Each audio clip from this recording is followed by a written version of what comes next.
Hey friends, it's a new day, and of course, that means a new game to take a stab at. Today, we're jumping into the realm of Border Town, a recently released open world sandbox game from one of our favorite publishers, 2P. We want to give a special thanks to their team for providing us a key and allowing us to check out the game. Now, I want to provide the same warning they gave us when we spoke to 2P about playing it. This game is not optimized for English users, and a lot of the translations are still quite rough around the edges. That said, I actually didn't find it too difficult to get through. While yes, some of the translations aren't the best, they're far from the worst either. With that heads up out of the way, let's get into it. If you haven't heard of it yet, Border Town is, as I stated earlier, an open world sandbox game that's still in early access.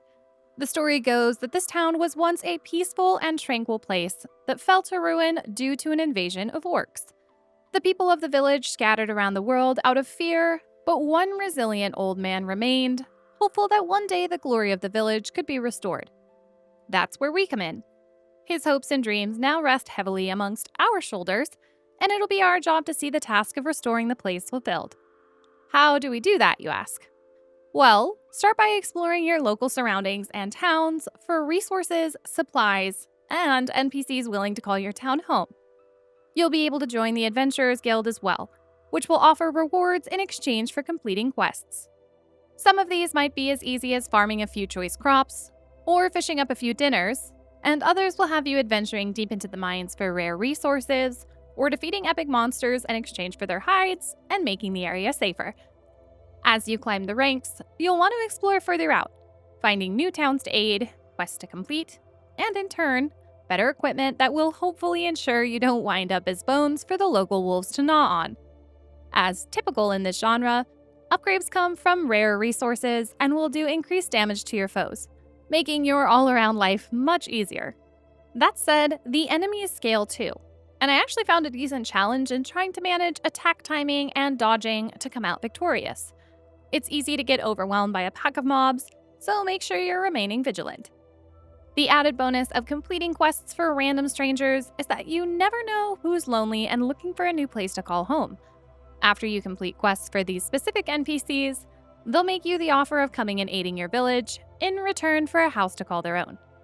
It's at that point you'll want to return to your town and spiff it up to make room for them.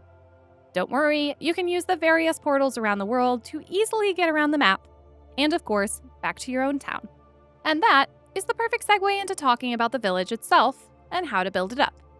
From the start, you'll be the happy leader of buildings that are entirely in ruin and pens for animals that will ensure you're chasing them all over town if you want to harvest their resources. To remedy this, you can get out your trusty hammer and use either the crafting blueprints, which are incredibly handy for saving time and allowing your blacksmith to shoulder the burden of creation, or you can build and customize your villagers' homes to your liking, making each one unique.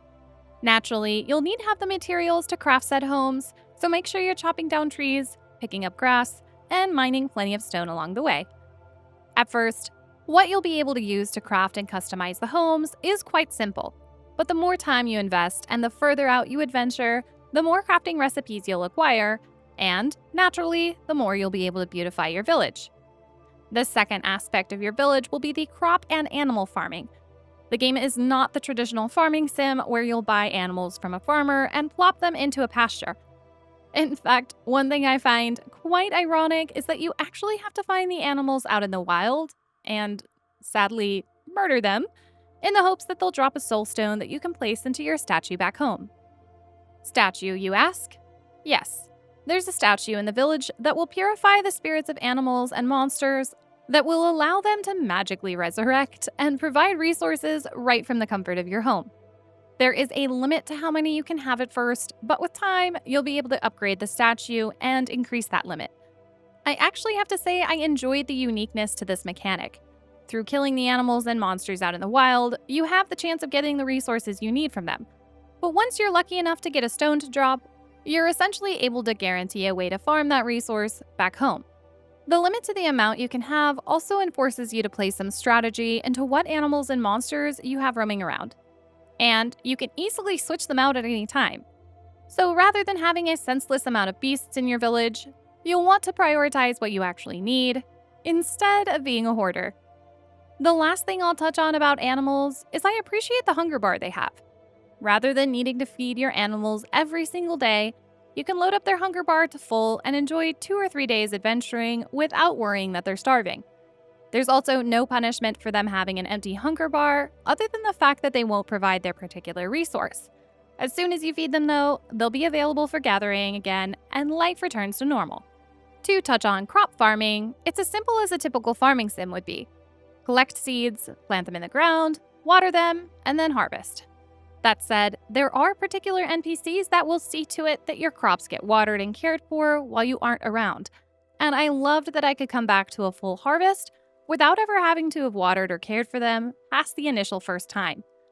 Considering this game felt way more about adventuring than caring for the village at every moment of the day, I appreciated that it wasn't punishing for those of us who do want to explore endlessly around the world. With our overview of the game itself finished, you might be wondering, but is it actually fun? Well, to that I'd say this. It's not the most impressive indie RPG I've ever played, but I did enjoy my time in it. If you like titles similar to Don't Starve that will get out of your way and leave you to do whatever you want, then it's definitely worth your consideration. The combat is quite simple with its hack and slash nature, yet the monsters are punishing enough that you'll still need to be nimble and quick if you don't want to end up dead. The town building is also quite unique, and I, for one, love seeing my space expand and grow over time, and Border Town definitely offered that experience. To top it off, we're offered a uniqueness to the typical mechanics that made the game feel less punishing than others in the genre, but also kept it interestingly separate from a run-of-the-mill farming sim. This genuinely felt like an open-world sandbox game that wasn't forcing you in one direction or the other. Sure, there's quests to do and things to accomplish, which aided in giving me that feeling of having something I needed to be doing, but there's no order in which things have to be completed. And if you want to wander aimlessly to the far side of one map before doing your tasks, you can. So, who should play it? Well, to that, I'll say any fans of the open world sandbox and RPG genres. Those who don't want to be handheld through every quest or action, and those who enjoy exploring endlessly to find new items, monsters, and things to do. Also, those who appreciate a nice twist on an often overdone genre. This isn't your typical farming or life sim, and caters more to those who enjoy a bit of challenge over time than those who just want to plant seeds and farm cute animals endlessly. Sure, it offers some great village building aspects that will give you some downtime in between quests, but that isn't the sole intention of the game by a long shot. So if you love variety in your gameplay, then this might be one for you. While I'd like to say we're offering our stamp of approval, and I did enjoy the game overall, I don't ever rate early access games since they have an air of unpredictability about them that keeps me from giving a firm rating before their 1.0 release. That said, I would still offer a recommendation to the game if it fits what you enjoy. And now we'll ask, who shouldn't play it? Well, first, anybody who does want a peaceful farming and life sim. This isn't it. The monsters might feel easy at first, but they're definitely going to take some upgraded items and the ability to either kite them back or have well-timed dodging skills to achieve victory in the fights that come later in the game. Also, anyone who might struggle with something that has some minor translation errors, or you just can't enjoy the raw gameplay experience itself. There will be some moments where the text might not properly reflect what's happening in the story, or may be oversimplified. So if you prefer something that's heavily story-driven and has great translations, then it's likely okay to skip it. You know what's also okay? Clicking the like button down below if you enjoyed this video.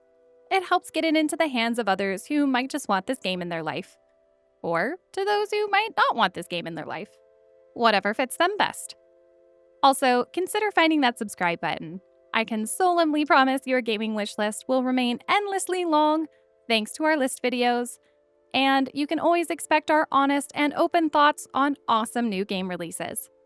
With all that out of the way, I'd like to give a huge thanks for watching, and we'll see you in the next video.